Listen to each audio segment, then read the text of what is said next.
Bonjour à toutes, bonjour à tous et bienvenue sur TV Vendée en ce mercredi 12 novembre dans votre matinale. J'espère que vous allez bien ce matin après un bon et grand week-end de repos. Nous en reparlerons dans quelques instants. Bon appétit à vous si vous prenez actuellement votre petit déjeuner. Bon courage si vous apprêtez à prendre le chemin du travail. Comme tous les matins, vous pouvez bien sûr réagir à l'actualité du jour avec le WhatsApp officiel de la matinale. N'hésitez donc pas à nous envoyer un petit message avec votre prénom et votre commune de résidence. Nous avons reçu sur ce plateau il y a quelques instants dans l'invité du jour Johan Jeannot, chocolatier et co-gérant de la chocolaterie Albert aux Herbiers. Ils viennent d'être distingués d'une tablette d'or et d'un coup de cœur du jury par le DID à des croqueurs de chocolat, l'une des plus hautes distinctions pour un chocolatier au niveau international. Nous sommes donc revenus avec lui sur l'obtention de ce prix, interview que vous retrouvez désormais sur tvvendée.fr. On regarde maintenant ensemble votre météo pour aujourd'hui, une météo plutôt clémente malgré la présence de quelques nuages dans le ciel vendéen sur l'ensemble de la journée. Au niveau des températures, il fait doux dès ce matin avec 10 à 15 degrés. Dans l'après-midi, les conditions vont rester similaires. Comptez 18 degrés cette fois-ci dans les terres et 17 degrés donc sur le littoral vendéen. On regarde maintenant les horaires des marées pour aujourd'hui. On commence du côté de la Tranche-sur-Mer avec une première basse mer à 3h36 et ensuite à 16h20. Pleine mer à 11h02 et 23h52. Petit coefficient pour aujourd'hui, 47 à 45. Au niveau du passage du Gois, le coefficient sera identique. Basse mer à 3h41 et 16h33. Pleine mer à 11h09 et 23h53. Je vous rappelle bien sûr que le passage du Gois, la traversée du passage du Gois peut se faire jusqu'à 1h30 avant et après la marée basse. Avant de passer à la suite, on va justement aller faire un petit tour quelque part en Vendée. Je crois, Julien, que nous allons ce matin du côté de la Roche-sur-Yon. Voici avec ces images en direct depuis la place Napoléon qui s'éveille petit à petit. Très belles images. Très belle image donc de cette place Napoléon. On voit ce ciel avec quelques petits nuages que l'on aperçoit au loin au-dessus donc du chef-lieu du département. Le soleil, lui, se lève ce matin à 8h04 et se couchera à 17h35 et nous fêtons aujourd'hui les Christians. Bonne fête donc à tous et il est temps de faire un point sur l'actualité du jour. Voici le journal.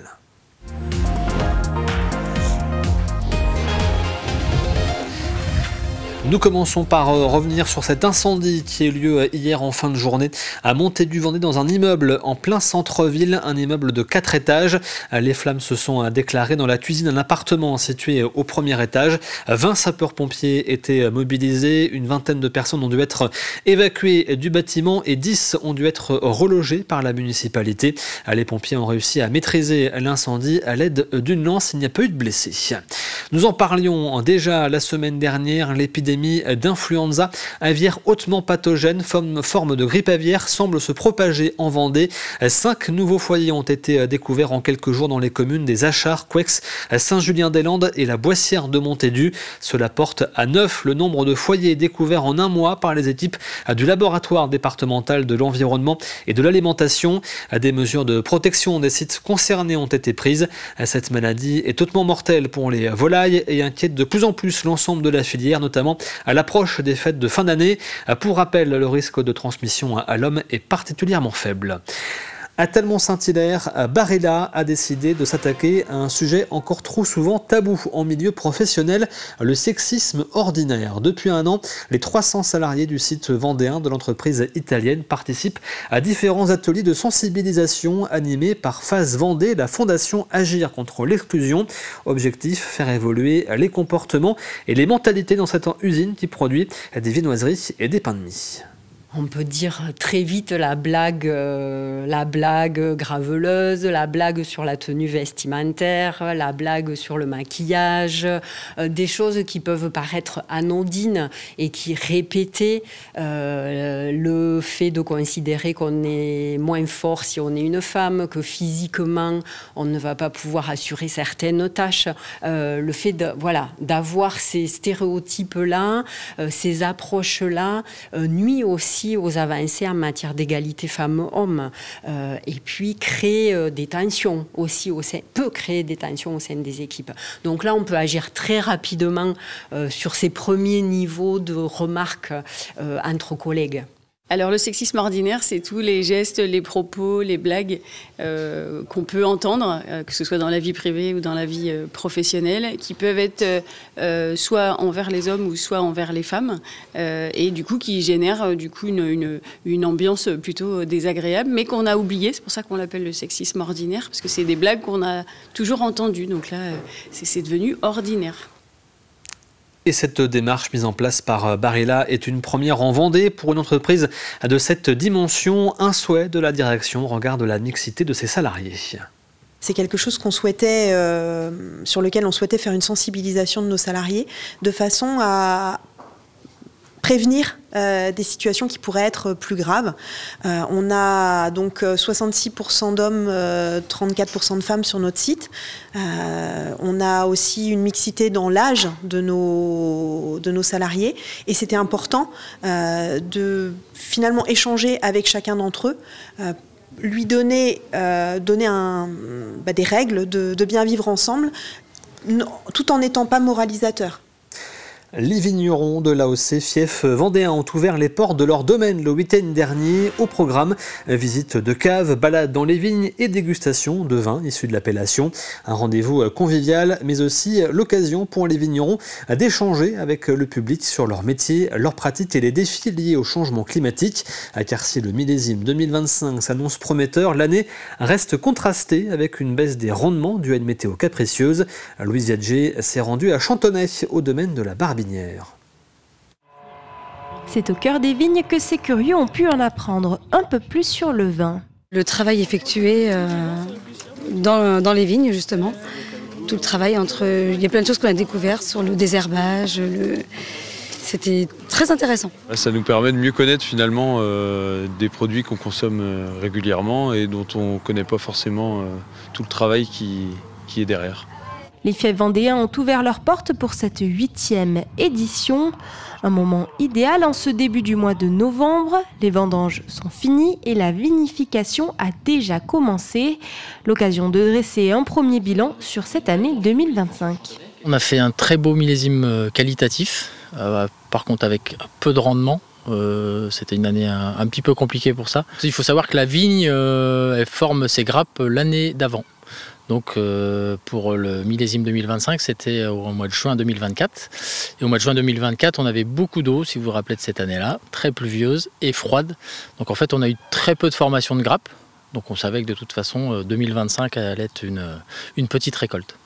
En 2024, il y a eu 164 mm de précipitations en plus par rapport aux normes, soit un excédent de 20% selon Climat Vendée.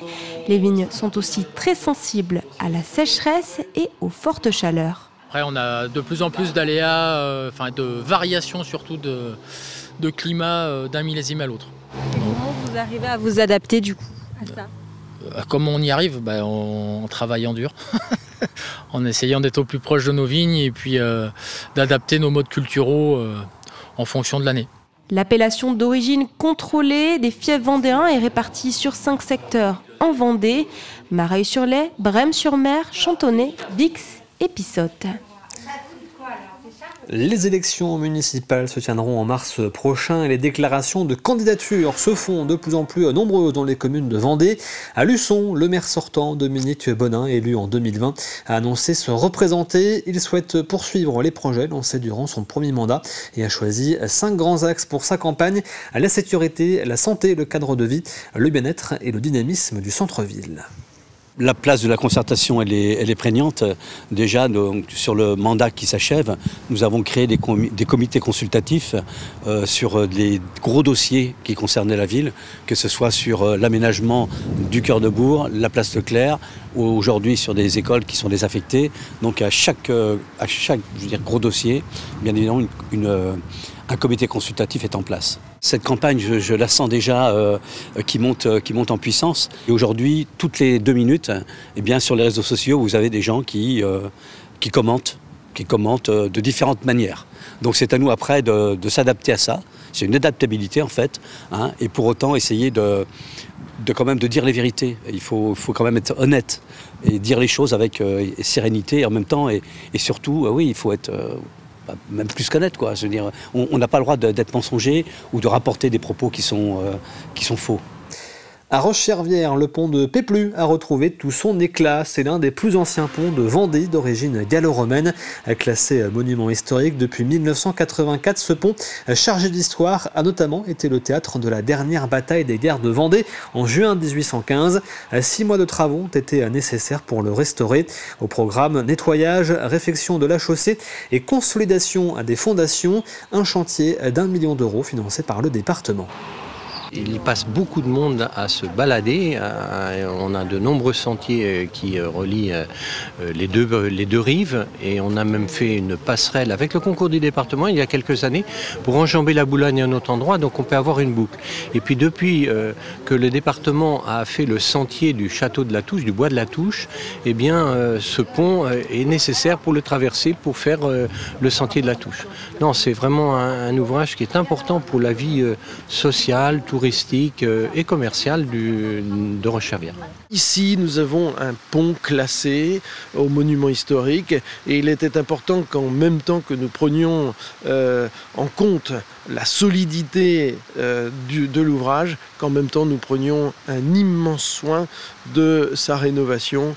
On travaille avec l'architecte des bâtiments de France en particulier pour que tout ceci soit parfaitement respecté.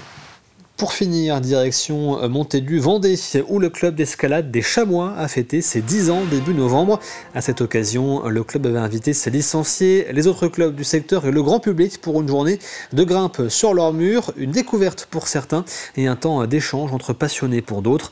L'escalade est en pleine ascension en Vendée. À Montaigu, le nombre de licenciés a été doublé en 10 ans et le club a dû embaucher 2 personnes pour faire face à la demande. Un reportage d'Anaïs Escalona. À chaque son de cloche, chaque grimpeur prend place sur le mur et commence son ascension. Pour fêter les 10 ans du mur de Montaigu, le club d'escalade local ouvre grand ses portes, aux curieux comme aux compétiteurs. Ici, la verticalité est un art, au cœur du pays plat qu'est la Vendée. Parmi les sportifs, Titouan savoure de grimper sur son mur d'enfance, entouré d'amis. Alors moi c'est assez marrant puisque j'ai connu que ce mur-là. Moi c'est comme ça depuis que je suis tout petit. Mais quand je parle avec les anciens, eux, ils ont connu les anciens murs, les débuts du club. Donc c'est assez sympa, c'est ça qui est bien en escalade. On se retrouve entre toutes les générations vu qu'on partage une passion commune. À quelques mètres dans la salle de bloc, Chantal observe, analyse, puis grimpe. Venue de Loire-Atlantique, cet événement inédit est pour elle l'occasion de se dépasser et de se confronter au niveau des autres. Alors nous on grimpe sur le mur de Saint-Philbert parce qu'on a un mur dans une salle d'escalade également. Mais c'est grâce aux Open qu'on découvre plein de murs et qu'on progresse quand même énormément parce que on découvre plein de voies, plein de mouvements et on regarde beaucoup les autres. Enfin moi je passe beaucoup de temps à regarder les autres et je trouve que c'est comme ça qu'on progresse aussi et qu'on avance. Pour les organisateurs, cette première édition est une réussite.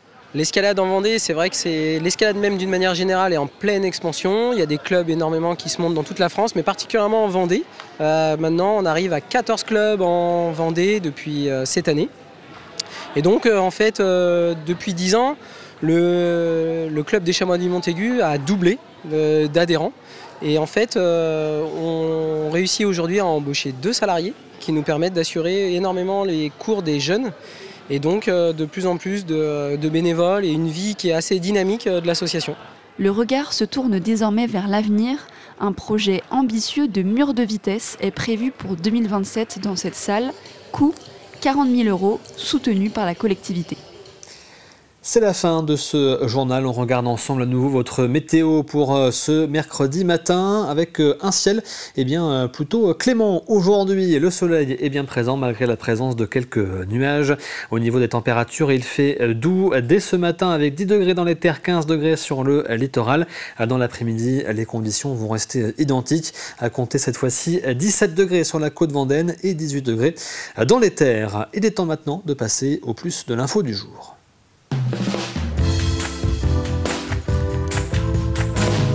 Et le plus de l'info revient ce matin sur cette grande journée de sensibilisation à la sécurité routière qui s'est déroulée à La Roche-sur-Yon auprès de 500 jeunes, notamment avec des simulations d'accidents.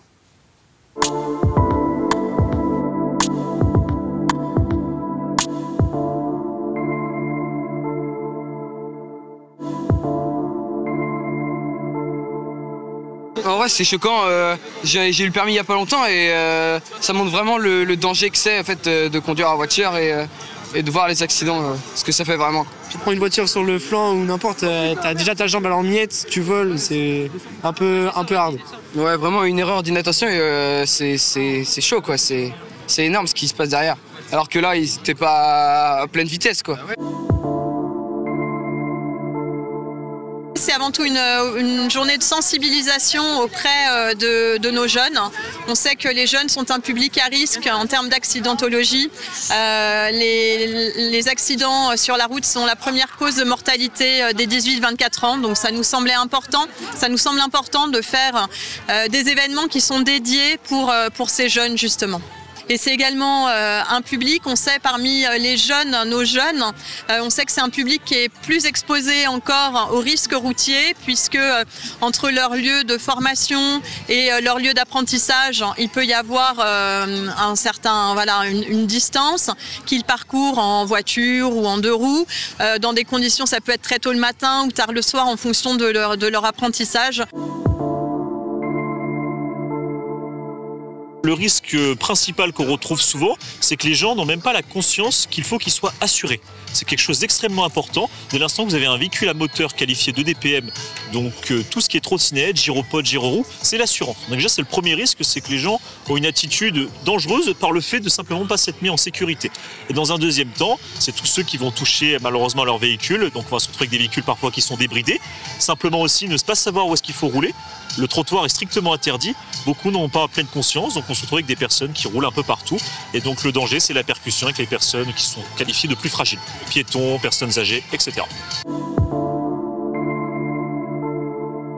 À La Roche-sur-Yon ou dans n'importe quelle ville, il faut que les personnes aient conscience que la trottinette électrique, c'est sur les pistes et les bandes cyclables. Donc en fait, elles sont tout ce qui a été adapté pour la pratique du vélo. Les personnes ayant une trottinette peuvent circuler de même manière. Donc il n'y a pas spécifiquement un endroit adapté à la trottinette. Tous les endroits qui sont faits pour le vélo sont faits pour la trottinette. À une exception près, si l'autorité de police locale ne l'a pas autorisé, la trottinette est interdite hors agglomération. Et ça, il faut le savoir aussi. En voiture, on n'utilise pas son portable. En vélo, on n'utilise pas son portable. Donc de la même manière, on n'utilise pas ses écouteurs.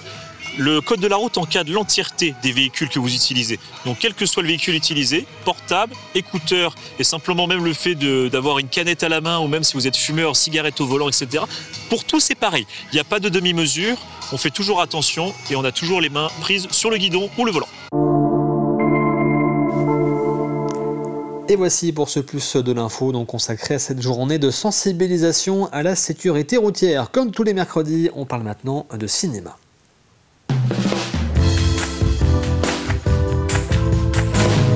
Et ce matin, nous nous sommes posé une question dans Mon Ciné, une question sur la fréquentation des salles vendéennes. On fait le point à ce sujet avec la présidente du cinéma Le Roc et avec les directeurs des cinémas Le Concorde à La Roche-sur-Yon et Cinéville également à La Roche-sur-Yon et également le directeur du Grand Luxe aux Herbiers. Ça fait plus de 100 ans qu'il y a du cinéma à la Ferrière, donc il y a des habitudes de venir à la Ferrière. Et en fait, les autres salles, moi je suis en décalé au niveau des films, et puis le monde attire le monde, c'est-à-dire que moi je vais parler de certains films, si tu as raté la séance ici, tu iras au Concorde, et inversement. Souvent on nous interroge, tiens, on a vu ce film-là dans les autres salles, est-ce que tu vas l'avoir à la Ferrière? Parce que les personnes aiment à venir à pied, en fait. C'est leur salle, on se fait des petites, des fois pas des petits apéros, mais on va organiser des petites manifestations surprises, ou, parce qu'on est là tous ensemble et qu'on a envie de papoter. Donc, en effet, c'est pas un cinéma de ciné-club, mais ça reste un cinéma associatif avec des personnes qui viennent par principe parce que c'est à la Ferrière.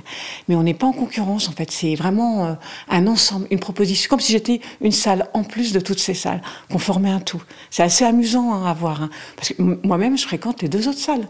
Je sais pas comment t'expliquer ça, et on est plein comme ça à dire, tiens, bah, si tu l'as pas, je vais aller là-bas, et je viendrai. Mais je démarre toujours par la Ferrière, en fait. On fait plus d'entrées sur septembre que sur le mois d'août. On l'a beaucoup dit, l'été a été assez morose, assez triste pour les salles de cinéma. Le beau temps et la programmation y est certainement pour quelque chose.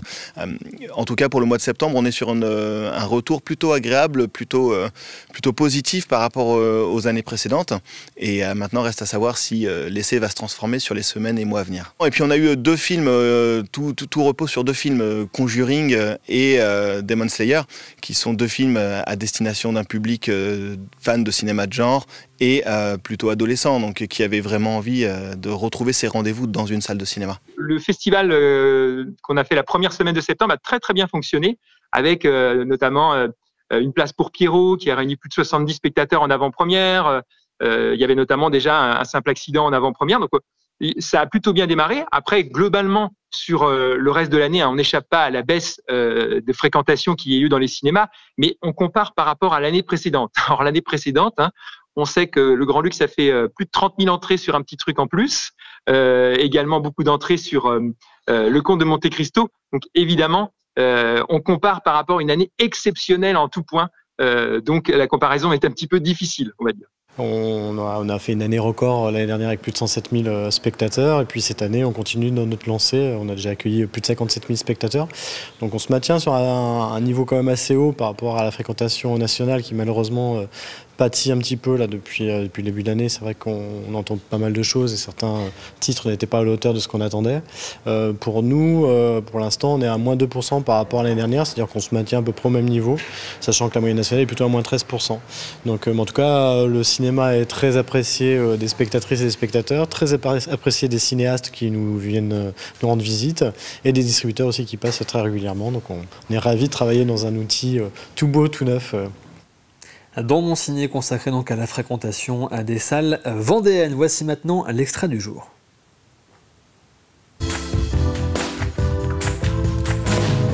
Et l'extrait ce matin, eh bien c'est Backstage, votre rendez-vous musique présenté par David Ovini. Il reçoit aujourd'hui le duo Manilus avec Marie et Lucie qui viennent présenter leur nouvel album intitulé Entre Chêne et Louve. Marie, on va commencer par le début. Ok. Je ne suis pas un lapin de 3 semaines, comme on dit, c'est-à-dire que je pose des questions. Pourquoi Entre Chêne et Louve? Et on va comprendre pourquoi je viens de faire cette métaphore. Pourquoi Entre Chêne et Louve? Parce qu'on s'est amusé des figures animales qu'on pouvait étiqueter sur les femmes, notamment, il n'y a pas que sur les femmes, mais par exemple la poule, la morue, la cougar, la chienne, la louve. Et nous, dans notre album, on parle beaucoup des étiquettes, ou en tout cas de liberté plutôt. Et donc de comment on se libère en vieillissant, en mûrissant, de ces étiquettes pour un mieux-être.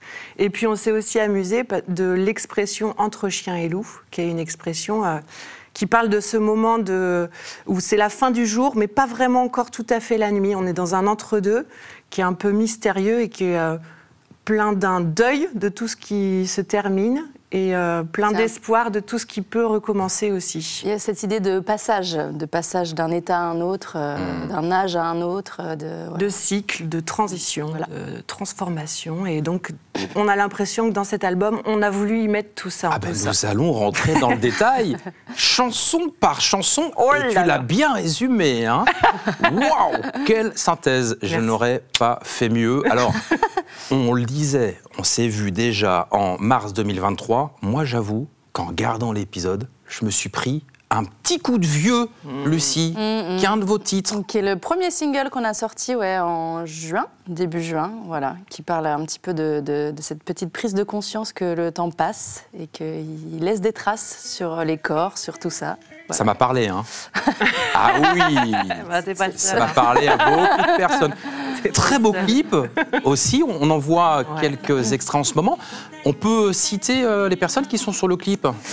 Oui, c'est Kevin Combalbert qui a fait le clip, voilà, avec des amis comédiens. Qu'on embrasse fort, avec qui on a passé des super moments. Voilà, Samuel, toute l'équipe.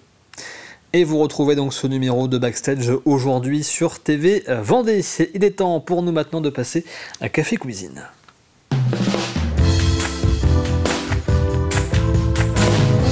Et avant de vous donner la question et le lot à gagner cette semaine, je reviens un petit peu en arrière sur la semaine dernière où il y avait à gagner une carte cadeau d'une valeur de 60 € offerte par l'association Les Vitrines du centre-ville de La Roche-sur-Yon. Et bravo donc à Madame Roca qui habite au Sable d'Olonne qui a remporté donc le jeu de la semaine dernière. Cette semaine a gagné une carte cadeau également d'une valeur de 100 € cette fois-ci pour Up to Play, le parc d'activités installé au Sable d'Olonne. Pour espérer remporter cette carte cadeau, voici la question de la semaine. quel est cet agrume qui pousse désormais en Vendée. Et voici l'indice du jour. Son parfum est puissant. On utilise surtout le zeste pour parfumer des plats. Je répète, son parfum est puissant. On utilise surtout le zeste pour parfumer les plats. Je vous rappelle que vous retrouvez 2 indices supplémentaires sur tvvendée.fr, rubrique le jeu de la matinale. Et vous avez jusqu'à vendredi midi pour tenter votre chance et repartir peut-être avec cette carte cadeau d'une valeur de 100 € chez Up2Play au Sable d'Olonne. C'est la fin de cette matinale. Merci à vous de l'avoir suivi. On se retrouve à 12h30 pour un nouveau point sur l'actualité. D'ici là, passez une très belle matinée devant TV Vendée, bien sûr.